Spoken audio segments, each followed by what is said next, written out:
Bonjour à tous.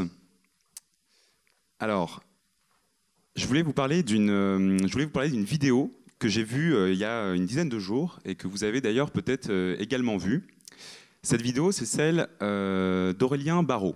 Alors, Aurélien Barraud, c'est un astrophysicien spécialisé notamment dans les astroparticules et les trous noirs. Alors jusqu'ici, pas beaucoup de rapport avec les villes connectées et la solidarité, mais vous allez voir, on va y venir. Dans cette vidéo, Aurélien Barraud ne parle pas de trous noirs, mais il parle d'environnement. Et c'est donc d'une voix calme, le micro à la main, qu'Aurélien Barraud nous explique que la situation environnementale du monde est absolument dramatique. Je ne vais pas reprendre son argumentaire qui dure une dizaine de minutes, mais je vais vous donner trois chiffres significatifs. Le premier chiffre sur l'atrophie de la biodiversité. On a perdu 80% des insectes en Europe dans ces 30 dernières années. Deuxième chiffre, sur la montée des eaux. On estime qu'à la fin du siècle, on aura une montée des eaux de 1 à 2 mètres des océans, ce qui implique qu'on va avoir 275 millions de personnes qui vivent aujourd'hui dans des villes qui seront inondées à la fin du siècle. Troisième chiffre, sur la pollution de l'air. On estime qu'en France, chaque année, il y a plus de 48 000 personnes qui meurent directement des conséquences de la pollution de l'air. Alors bien sûr, ce sont seulement trois chiffres, il y en a beaucoup d'autres. Et une des conséquences du dérèglement climatique, nous dit l'ONU, c'est qu'à horizon 2050, donc dans 30 ans, il y aura plus de 250 millions de personnes qui seront réfugiés climatiques. Donc je ne sais pas si vous imaginez 250 millions de personnes. Et là, je vais citer Aurélien Barraud, parce que je trouve qu'il l'explique très bien. Il nous dit « 250 millions de réfugiés climatiques, que voulez-vous qu'il se passe ? Cela ne peut pas être autre chose que la guerre. Ce n'est pas un fantasme catastrophiste, c'est une analyse géostratégique élémentaire. On est donc en train de léguer à nos enfants un monde probablement en guerre. Et c'est une guerre peut-être que certains d'entre nous vivront, puisqu'on parle de 2050, et donc c'est dans 30 ans, donc pas dans 50, pas dans 100 ans. Si je vous ai parlé de cette vidéo, c'est parce que pour moi, il s'est passé quelque chose d'assez remarquable. Ce qui est remarquable, ce n'est pas forcément le fond de ce qui a été dit, puisque en fait, il a simplement donné des phénomènes qui sont décrits et connus depuis plusieurs années. Ce qui est remarquable, c'est que quelques jours après avoir posté cette vidéo, elle a fait plus de 5 millions de vues sur les réseaux sociaux. Et suite à ça, Aurélien Barraud a été invité dans plusieurs grands médias de grande audience pour parler de ce sujet. Et donc là où ce genre de discours restait dans certains cercles assez restreints, on a vu pour la première fois un chercheur de renommée mondiale parler d'une éventuelle fin du monde, d'une fin d'un monde, et faire plus de 5 millions de vues. Alors ça veut dire une chose. Ça veut dire qu'aujourd'hui, le grand public, donc le grand public, c'est moi, c'est vous, c'est tout le monde, c'est nous tous, le grand public devient conscient de l'urgence climatique dans laquelle nous sommes. Alors, c'est des choses assez dures à entendre. C'est des choses assez dures, et puis à ce niveau-là du discours, vous devez vous dire, bon, on se sent un petit peu arnaqué parce qu'on nous avait promis la positive économie, et là, ça a l'air d'être un peu la déprime économie. Il ne faudrait pas que vous rentriez chez vous et qu'on vous demande « Alors, c'était bien ce forum, tu as vu plein d'alternatives positives ?» Oh bah oui, c'était tellement bien qu'on nous a dit que dans 30 ans, ça serait la guerre. Non. Évidemment, il y a des solutions. Alors, Aurélien Barraud, lui, il nous dit que les politiques ont un rôle majeur à jouer dans la résolution de cette crise environnementale. Et c'est évident. Moi, j'ai une conviction ferme, c'est que l'économie, l'entreprise, les consommateurs et les territoires ont également un rôle crucial à jouer. C'est une question que j'ai commencé à me poser quand j'étais étudiant. Et finalement, cette question de comment se sentir utile, comment agir concrètement. Et c'est suite à ces réflexions-là que j'ai cofondé le moteur de recherche Lilo. Alors Lilo, je vais vous le décrire en quelques mots. Lilo, c'est un moteur de recherche dont le but est de financer des projets socio-environnementaux. Donc concrètement, vous faites vos recherches sur Lilo comme vous les feriez sur Google. La différence, et ce qui fait toute la différence, c'est qu'on reverse 50% de notre chiffre d'affaires à des projets socio-environnementaux d'innovation sociale. Et donc ça se matérialise très simplement, vous faites vos recherches, à chaque recherche vous gagnez une petite goutte d'eau, cette goutte d'eau vous allez ensuite la reverser aux différents projets que vous souhaitez choisir et nous on transforme la goutte d'eau en argent. Alors d'où provient l'argent ? Donc l'argent, il provient des liens commerciaux qui sont présents sur le moteur de recherche. Et ces liens commerciaux, donc c'est les mêmes que vous avez sur Google, les petits liens que vous avez en haut des recherches. Des liens marqués annonces. Et ces liens commerciaux, ils ont généré en 2017 87 milliards de dollars dans le monde. 87 milliards de dollars. Et en France, c'est chaque année plusieurs milliards d'euros. Et donc, on se rend compte que l'engagement de reverser 50% de son chiffre d'affaires, ce n'est pas du greenwashing, au contraire, c'est un engagement qui est très fort. C'est un engagement qui est très fort et c'est même un changement de paradigme. Puisque avant, là où vous avez des entreprises classiques qui vont chercher effectivement à maximiser le revenu et le profit, ici, on change de paradigme et on utilise le profit pour des fins sociales et environnementales. C'est d'ailleurs ce qu'on a inscrit dans nos statuts, puisque notre but, c'est de créer des outils numériques pour favoriser et financer des projets sociaux environnementaux. Notre vision, c'est clairement de transformer l'économie d'Internet au profit de l'homme et de l'environnement, et non l'inverse. Alors, je vous ai parlé de moteur de recherche, je peux vous donner un autre exemple. Chaque année, en moyenne, un foyer en France va dépenser 5 000 € sur des sites e-commerce. Et donc, imaginez qu'à chaque fois que vous fassiez un achat, il y a un pourcentage qui soit reversé sous forme de gouttes d'eau à des projets. C'est déjà ce qu'on fait, on a plus de 50 sites e-commerce partenaires. Ce qu'on veut faire, à terme, c'est qu'à chaque fois qu'il y aura de l'argent qui sera justement généré de manière un peu opaque sur Internet, nous, on veut le rendre transparent et on veut permettre aux internautes de reverser une part importante de cette valeur à des projets socio-environnementaux. Donc là, la question qu'on peut se poser, une question légitime, c'est est-ce que finalement c'est utile ?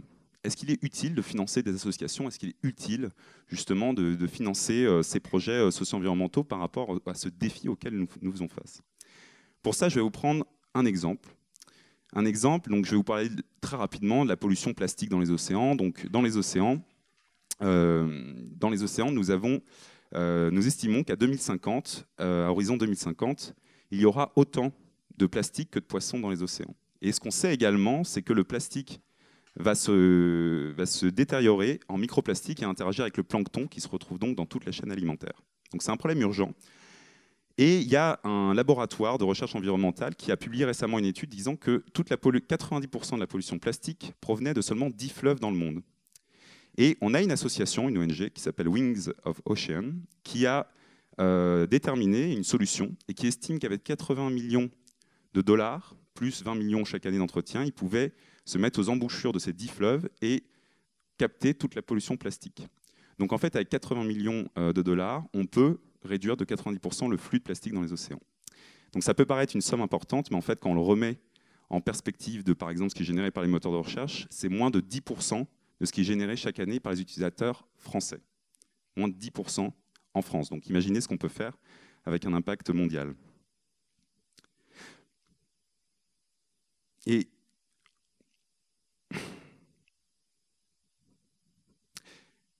nous, ce qu'on pense, c'est qu'effectivement, l'économie, ça peut aller très vite. Ça peut aller très vite. Et à titre d'exemple, avec Lilo, on a créé Lilo il y a 3 ans.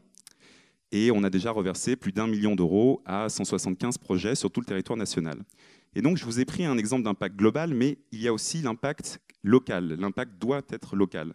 Et c'est là où les villes et les collectivités ont un rôle majeur à jouer. On voit d'ailleurs que les collectivités s'organisent. On peut citer par exemple le RTES, qui est un groupement d'une centaine de collectivités qui s'organisent pour favoriser l'émergence de projets d'économie sociale et solidaire sur les territoires.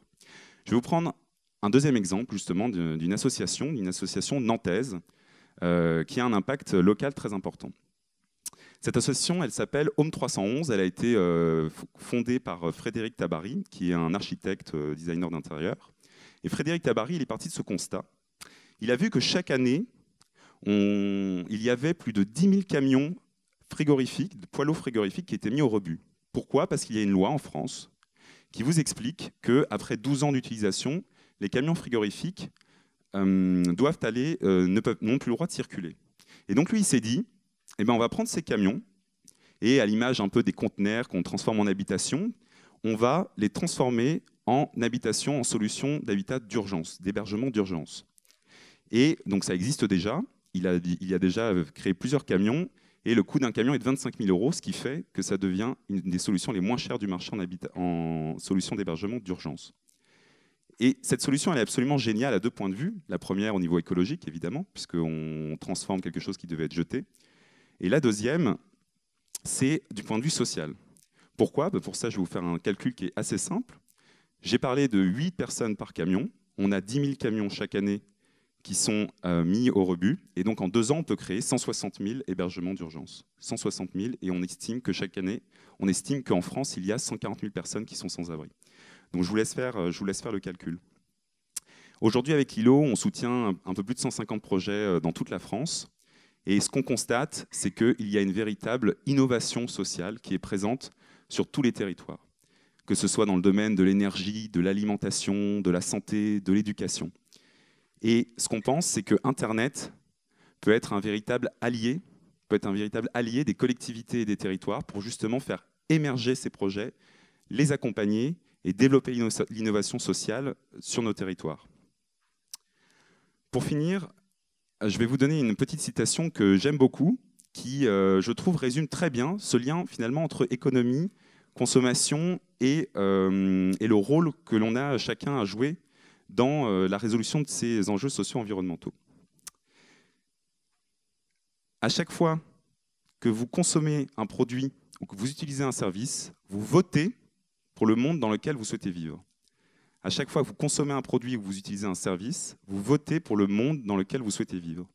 Et donc, que ce soit sur Internet, que ce soit dans la mode, que ce soit dans l'énergie, dans la santé, dans l'alimentation, dans l'immobilier, à chaque fois que vous allez mettre comme critère de consommation, comme premier critère, le critère écologique, vous votez de manière concrète et efficace pour une économie au service de l'homme et de l'environnement, et non l'inverse. Merci beaucoup.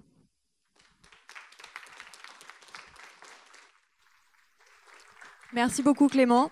J'accueille désormais Rebecca Armstrong qui modérera la table ronde qui va suivre. Merci beaucoup. Bonjour à toutes et à tous. Merci Clément pour cette mise en bouche, pour ces exemples qui nous ont montré très concrètement comment l'intelligence des outils numériques peut se mettre au service des solidarités sur les territoires. Alors cette discussion, nous allons la poursuivre avec 4 invités qui ont répondu présents à l'invitation du LH Forum pour répondre à cette question Smart City, ville connectée au service des solidarités. Peut-être qu'il faudra un peu déconstruire un mythe, peut-être, de la ville intelligente. J'invite dès à présent mes invités. Julie de Pimaudan, bonjour, vous êtes fondatrice de Fluicity. Merci d'être présente. Nicolas Detry, cofondateur de Yes We Camp. Merci également d'être présent. John Banner, président de Sphère. Et enfin Thierry Tabois, directeur innovation sociale et sociétale du groupe Orange.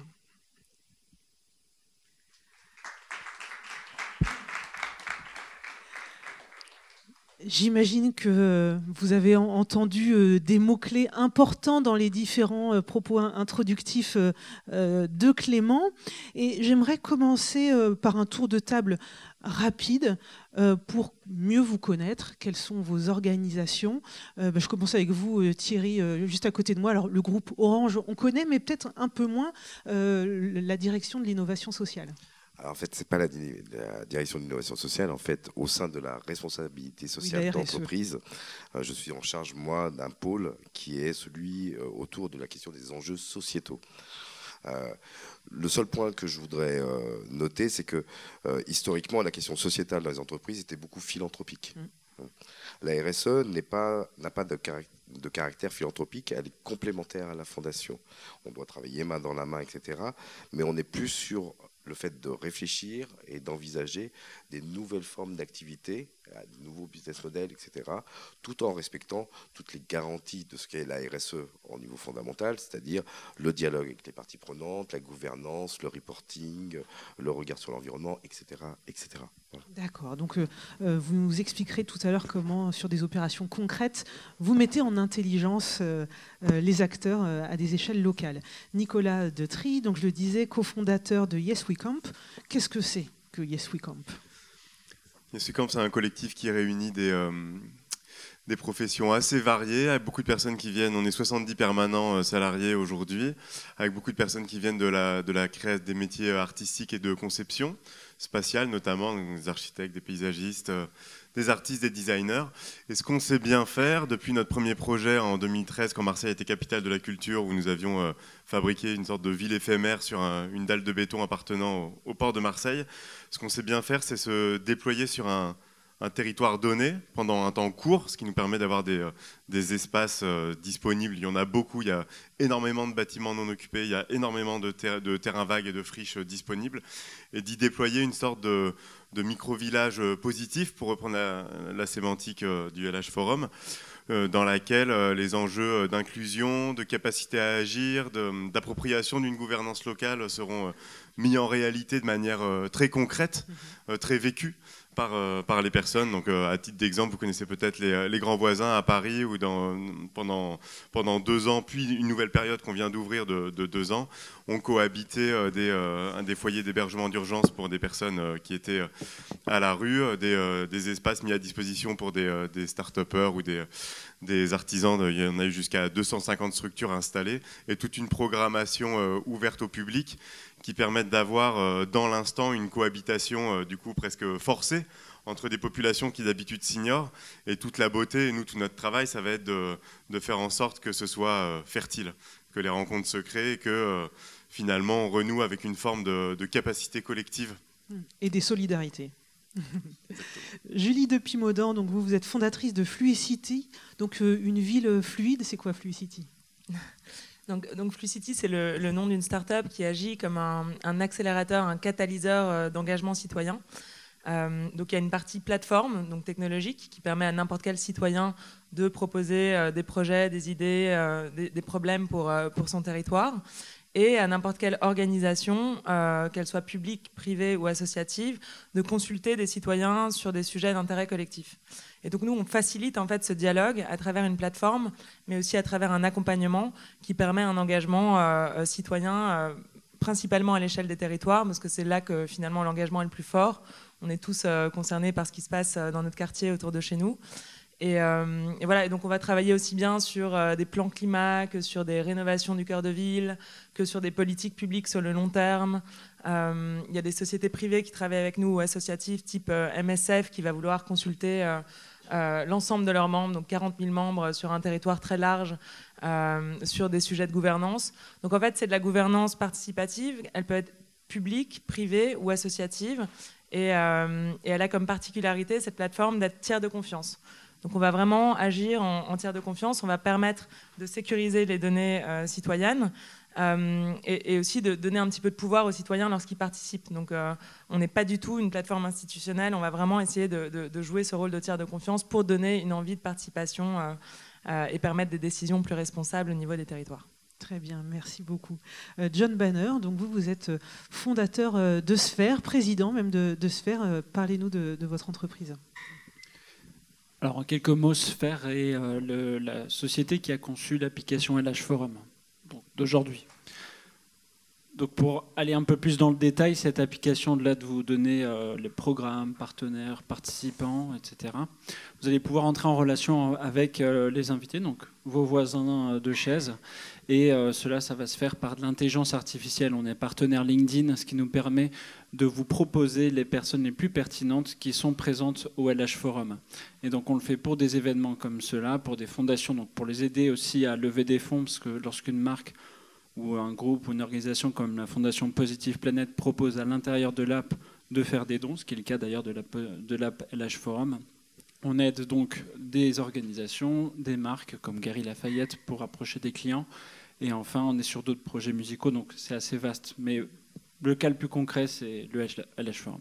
Très bien, merci beaucoup. Alors, je voudrais qu'on commence par revenir sur l'expression Smart City. Alors, c'est vrai que ça a été dit, vous l'avez vu dans le petit film, en 2050, 65 à 75% de la population mondiale sera urbaine, en zone urbaine. Donc, les villes, oui, concentrent un certain nombre d'enjeux, mais pour autant, est-ce que l'intelligence doit être réservée aux villes ? J'ai envie de commencer avec vous, Thierry Tabois. Ville ou territoire intelligent ?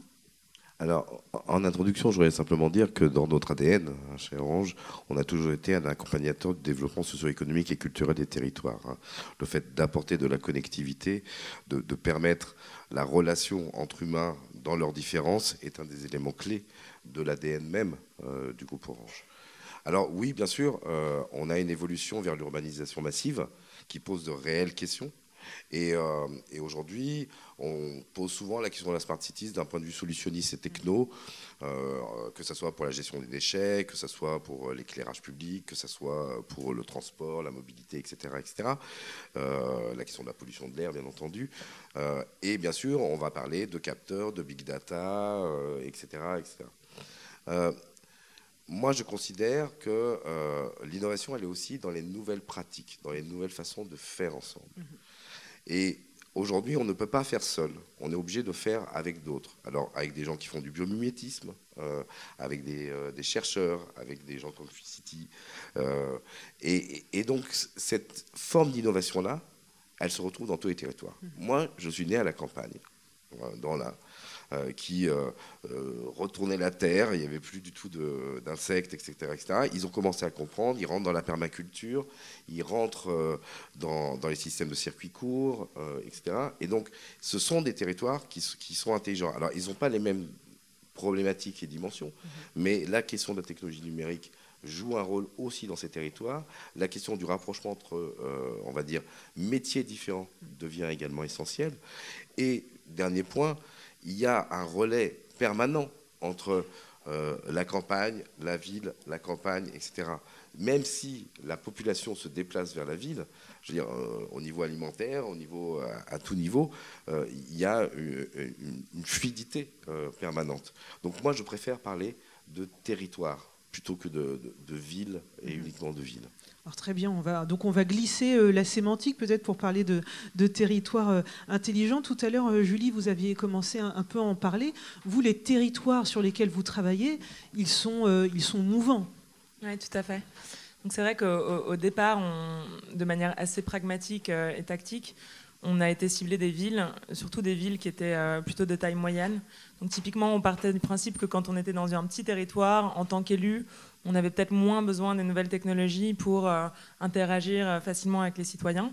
Et à l'inverse, dans des très grandes villes, il y avait cette envie de la part d'un certain nombre d'élus de créer leur propre plateforme très cloisonnée, avec beaucoup de contrôle. Et donc, au départ, notre cœur de cible, c'était vraiment des villes moyennes. Et plus on a évolué, plus le produit s'est amélioré. On a eu pas mal de différents types d'organisations qui sont venus vers nous en nous disant nous aussi on veut faire de la gouvernance participative sur d'autres échelles, il n'y a pas que la ville moyenne qui compte. Donc typiquement on a commencé à travailler avec des communautés d'agglomération qui ont des compétences très différentes de celles des villes et qui pour autant doivent collaborer au jour le jour avec les villes. Et donc très souvent, en fait, quand un citoyen signale quelque chose ou propose quelque chose sur la plateforme, ça peut être géré soit par la commune ou par la communauté d'agglomération, mais en tout cas, ça va être présent sur, sur un lieu numérique sur lequel les différents dirigeants, décideurs vont pouvoir s'emparer des différentes participations citoyennes. Et donc au fur et à mesure, voilà, il y a eu ce changement d'échelle. Aujourd'hui, on travaille avec l'Europe, on travaille avec des régions. Certaines régions ont rejoint la plateforme alors que déjà des dizaines de villes sur leur territoire étaient déjà connectées, donc ça leur a permis d'aller beaucoup plus vite dans l'acquisition de nouveaux utilisateurs, la capacité à consulter des nouveaux citoyens. Et aujourd'hui, comme je vous le disais, on a maintenant des organisations privées ou associatives qui, au sein de leur, je dirais, de leur périmètre, de leur périmètre, décident effectivement de prendre des décisions collectives qui concernent pas forcément un territoire physique, mais un spectre d'intérêts collectifs qui fait que la gouvernance devient nécessaire. Et donc on est sur de l'intelligence pour créer des solidarités à l'échelle de territoires de projet. C'est plus le périmètre de projet qu'une assise géographique donnée. Alors vous, Nicolas, tout à l'heure, je crois que vous avez prononcé le mot de micro-territoire, et c'est là aussi, sans doute, à cette échelle que les solidarités peuvent être réinventées demain. C'est comme ça que vous appréhendez ces territoires. Nous, les micro-territoires que nous créons, quelque part, c'est une solution, c'est un véhicule. Ça nous sert à créer une marche accessible pour l'ensemble de nous tous. Oui, effectivement, face la prise de conscience collective sur les enjeux d'inégalité, sur les enjeux de climat. On se sent tous un peu au pied du mur. On voit très bien ce qu'on peut faire chacun avec le robinet, ou mieux trier ses déchets, changer son alimentation. Mais pour moi, la clé, elle vient vraiment plutôt avec une meilleure organisation collective. L'enjeu, c'est d'être plus efficace, nous, êtres humains, corps humains, réunis dans un même lieu, vivant dans des villes, vivant dans des territoires. Et c'est quelque chose qu'on doit sûrement fabriquer par nous-mêmes. Et la clé de ça, c'est de l'absence de contrôle. Oui, une partie des solutions seront technologiques, seront par la loi, seront fabriquées par les édiles, par la communauté européenne. Mais il ne faudrait surtout pas attendre tout de ces niveaux-là qui sont loin de nous et se contenter des petites solutions de chaque jour. Il y a un enjeu de fabrication de la suite qui est dans ce rapport à l'autre, dans le rapport à l'altérité. En plus, probablement qu'au fond de nous, on est tous prêts à nous exposer davantage, à aller à la rencontre de personnes qu'on ne connaît pas, à essayer de faire des choses qu'on ne sait pas faire aujourd'hui, mais par peur du jugement de l'autre ou parce qu'on croit qu'il y aura toujours quelqu'un qui va faire mieux que nous. On va se sentir impuissant, on ne va pas oser. Donc ces sentiments de défiance et d'impuissance, ils paralysent, nous rabougrissent un peu tous. Alors que probablement il n'y a pas si longtemps ou dans d'autres endroits, c'est toujours intéressant, les quartiers plus populaires dans d'autres pays où il y a moins une intermédiation de services par l'État, à quel point des services du quotidien, de faire à manger, faire grandir de la nourriture, construire des maisons, s'occuper des plus faibles, peuvent être intermédiés, pas forcément avec une solution de marché, un salaire ou par l'État. Et de retrouver ces formes de réciprocité naturelle, je pense que si on passe pas par là et qu'on attend le reste, on n'y arrivera pas. Et donc ces micro-territoires, c'est un espace adapté justement à ce premier pas de recréer ces solidarités, ces interactions, ces valeurs d'interaction. On cherche à jouer le rôle de déclencheur. Donc dans les ingrédients, il y a créer structurellement une juxtaposition de groupes sociaux différents. Ce qui n'arrive pas d'habitude, puisque finalement on est quand même tout le temps dans notre tunnel, dans nos habitudes. Et un projet, sur nos projets, c'est toujours facile de le dire qu'un lieu est ouvert à tous, mais finalement n'y viennent que les personnes les plus mobiles, celles qui savent qu'elles vont y être légitimes. Les personnes moins mobiles, qui se sentent moins légitimes, les enfants, les plus vieux, les plus faibles, les plus pauvres, les gueules cassées, ceux qui se sentent en situation de minorité ressentie ou visible. Oui. Ceux-là, il faut leur donner une place structurelle dans nos projets. Si on met un CHU dans un projet, il y aura des SDF, ils seront là. Et ensuite, de fabriquer... ça passe beaucoup par de la gouvernance. Enfin, il faut proposer quelque chose, toujours bousculer. En fait, quand on est mis dans une situation d'adversité, souvent on va la dépasser. Et après, quand on ira se coucher le soir, on sera plus content de notre journée. Mais, donc c'est ça, ce sont des micro-territoires où on va bousculer un certain ordre établi des relations sociales pour réenclencher une dynamique collective. Avec le corollaire qui est depuis celui qui contrôle, donc l'État ou l'entreprise ou le chef de famille, d'accepter de plus être en maîtrise. Ouais, un lâcher-prise. John, j'aimerais vous entendre là aussi parce que justement, Nicolas parlait d'intermédiation avec les outils que vous développez d'intelligence artificielle sociale notamment. C'est ça le but, c'est de permettre finalement cette intermédiation. Vous disiez, l'application va vous permettre de vous connecter à la personne qui est assise juste à côté de vous. On est arrivé à un moment du monde où parfois on a besoin d'avoir cet outil qui recrée du lien alors que la solidarité pourrait se faire naturellement juste à côté. Je suis d'accord avec vous. Mon voisin, je peux vous dire bonjour par exemple. Maintenant, dans l'absolu, c'est vrai que les outils collaboratifs permettent d'aller plus loin. C'est-à-dire que déjà tout le monde n'a pas forcément l'appétence à aller voir un inconnu.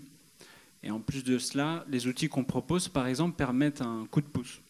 C'est-à-dire qu'on a tous une identité qui nous est vraiment propre. On est tous dans notre domaine. Ici, il y a des étudiants, il y a peut-être des chercheurs, il y a peut-être des curieux, peu importe. Mais on représente toute notre propre identité. Et certains outils ont été créés, comme dans les plus connus Facebook, LinkedIn, ou même des GPS collaboratifs comme Waze, par exemple, ont été créés justement pour dépasser notre propre personne. C'est-à-dire que finalement, les innovations, la technologie permet des fois d'aller un petit peu plus loin.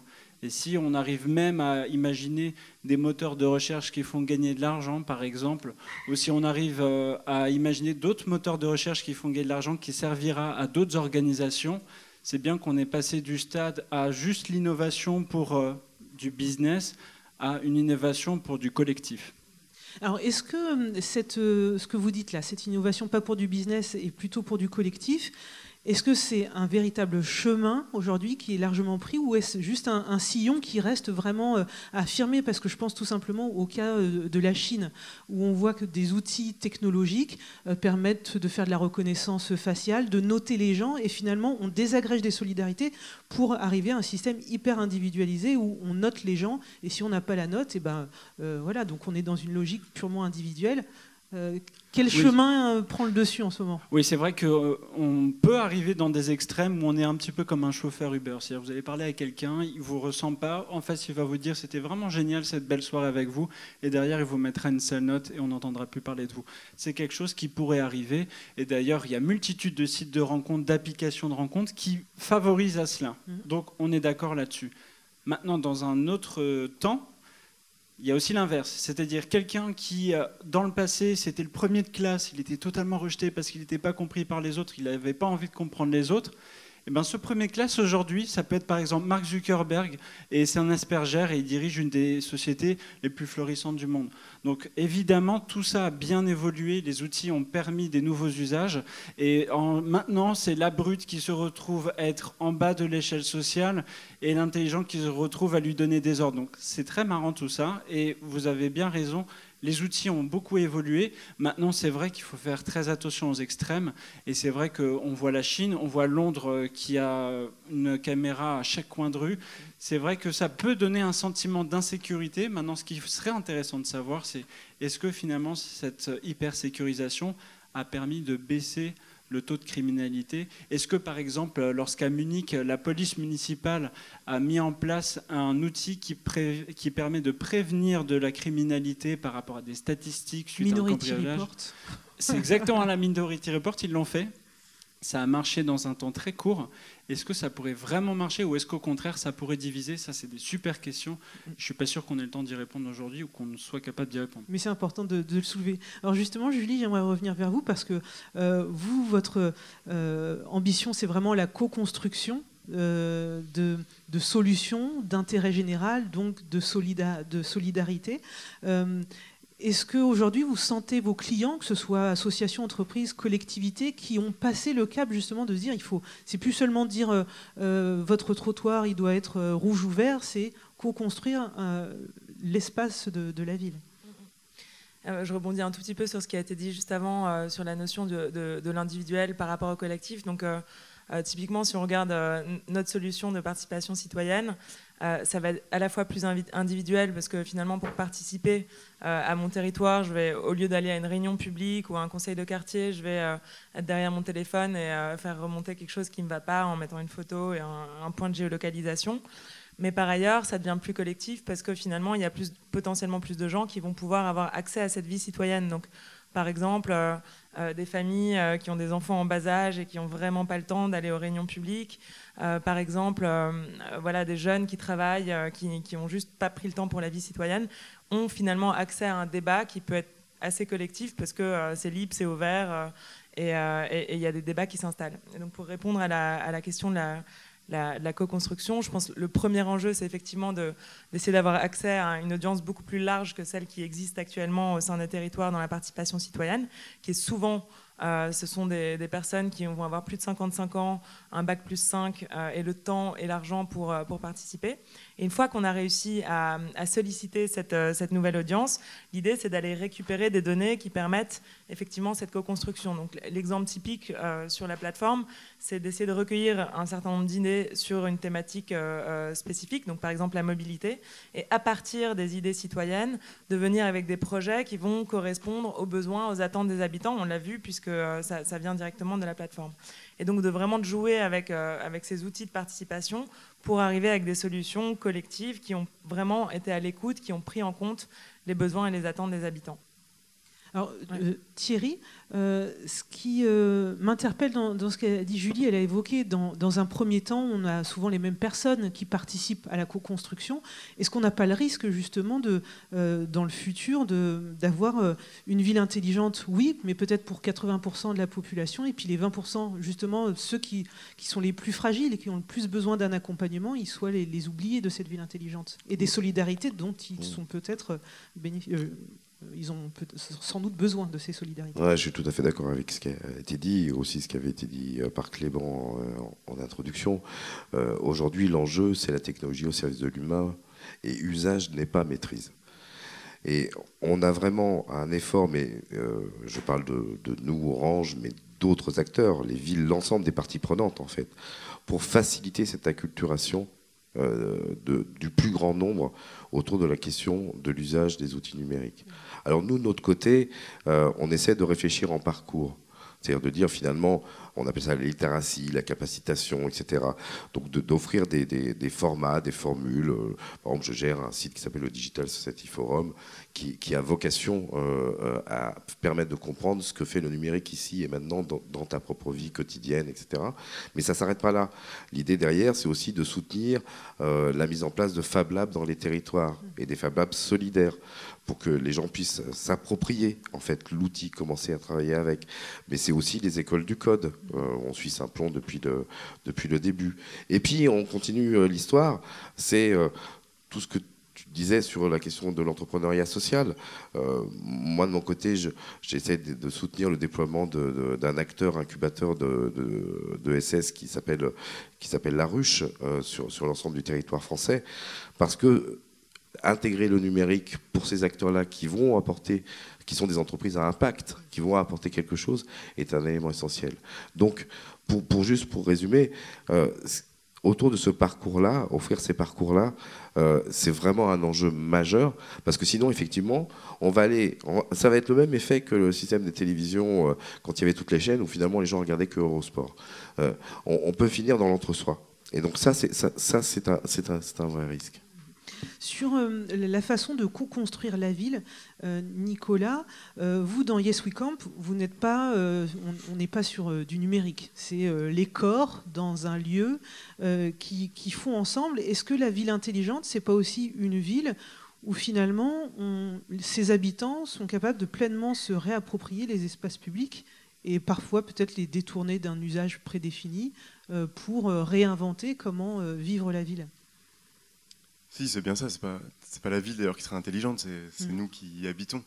On n'est pas, effectivement, une de nos spécificités, c'est d'être dans cette perception très physique des choses. D'ailleurs, c'est un thème qu'on explore beaucoup. On fait aussi des résidences artistiques en plus de travailler à gérer les sites qu'on ouvre au public. Et souvent, on travaille sur le rapport au corps dans l'espace. On avait installé des douches solaires sur les berges de Seine quand il y avait le programme Berges de Seine, au Grand Voisin. Et dans nos différents projets, on a souvent des hammams de plein air. Donc on essaye que les choses soient pensées et de mettre en mouvement le public, la population, les gens qui y habitent, aussi par le ventre et pas que par la tête. Mais le numérique est très important. On a une organisation super, on est très très sur le cloud, on fonctionne, enfin si on n'avait pas Slack et Google Drive, je pense que Yes We Camp, ça n'existerait pas. Donc c'est aussi... mais c'est du back-office. C'est du vrai back-office.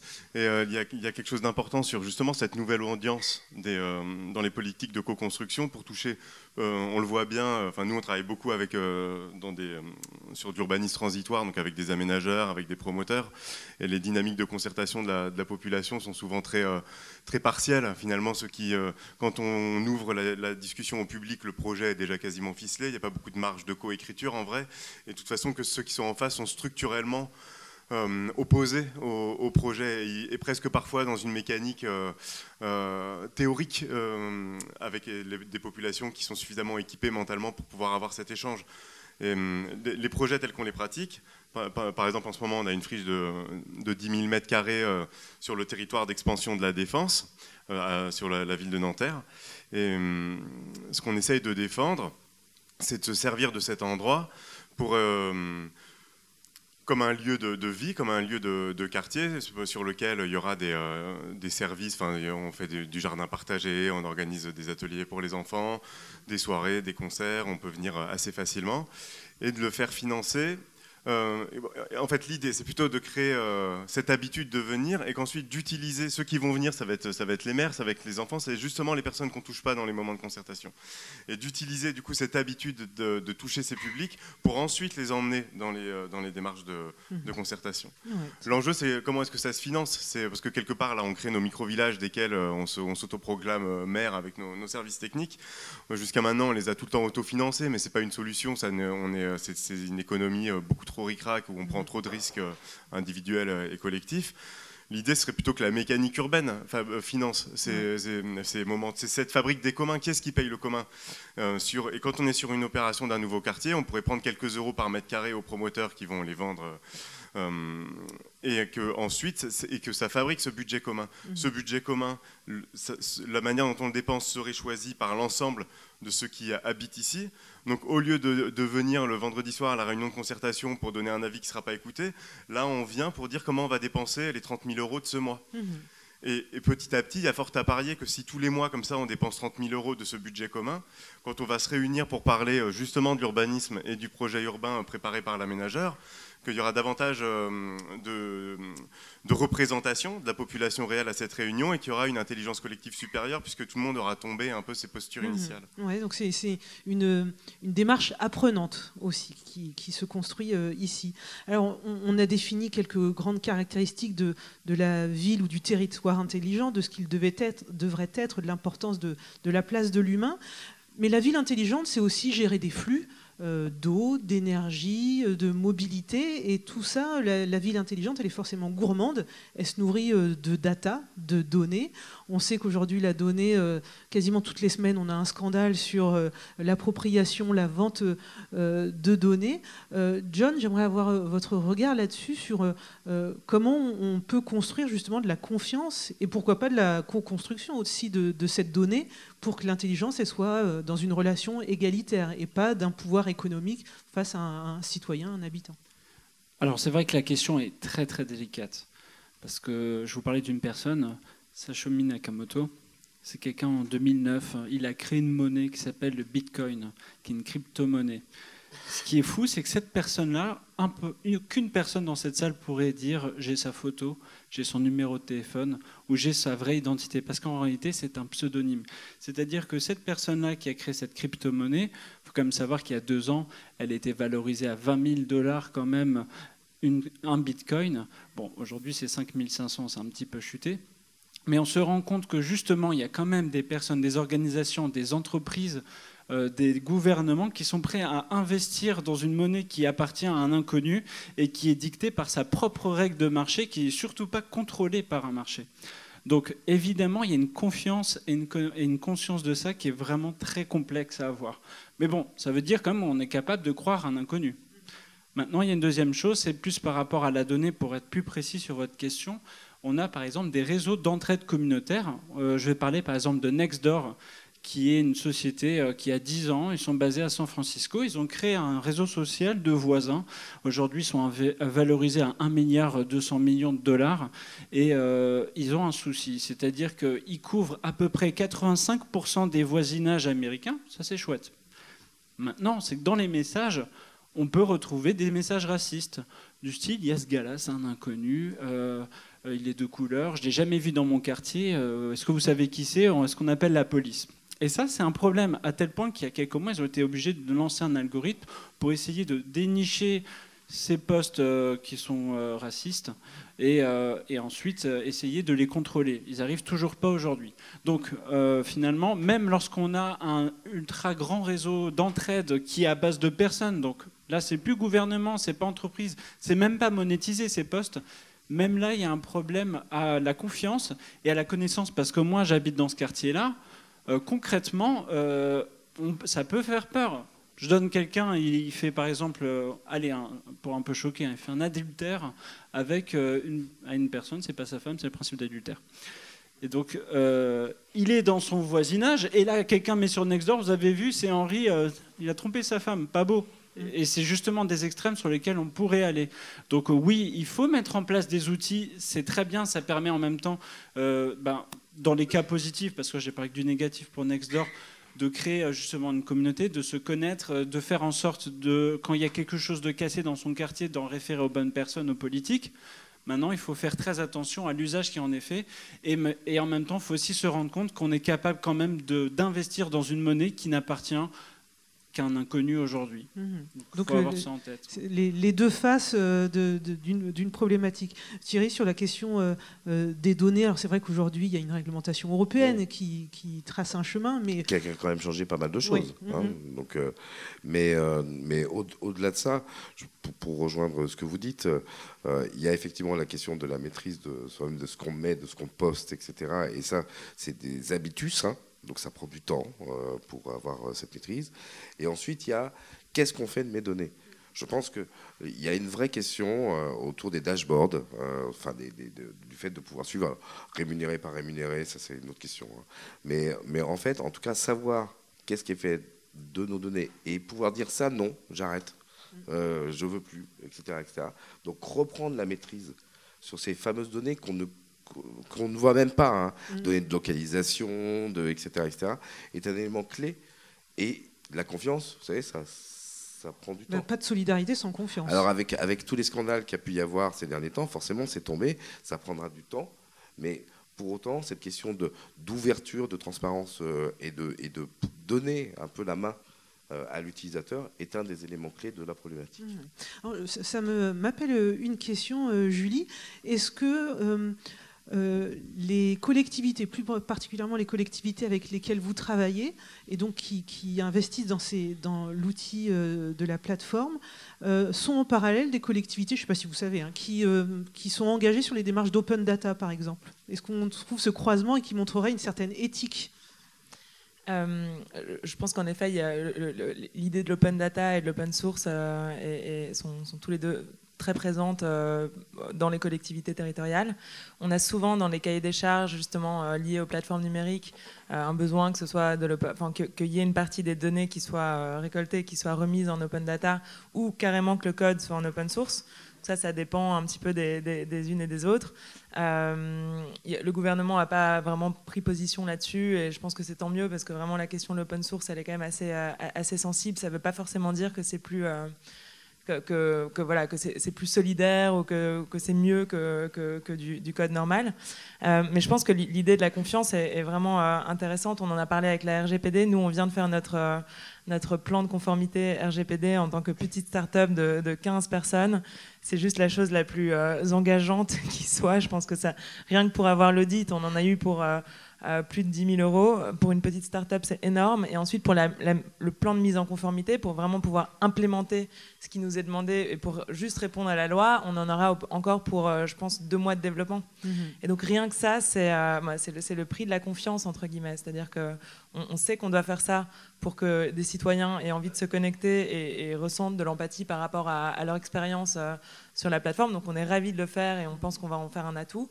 Mais c'est vrai que c'est un énorme changement par rapport à ce qu'il y avait auparavant, et je pense que c'est plutôt une bonne chose.